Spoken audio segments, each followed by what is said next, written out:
Hello there. So you want to know how you can simply go ahead and convert PDF to Word on MacBook. This is going to be the only video that you'll ever need to watch on the internet. So with that being said, let's just get straight into the video. First things first, simply go ahead and open any browser that you prefer using and simply go ahead and search PDF to Word converter, just like that. And once you've done that, simply go ahead and click on Open PDF, the first link right over here.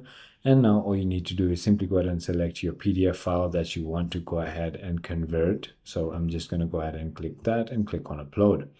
Once you've done that, it's going to simply start uploading into this site right over here.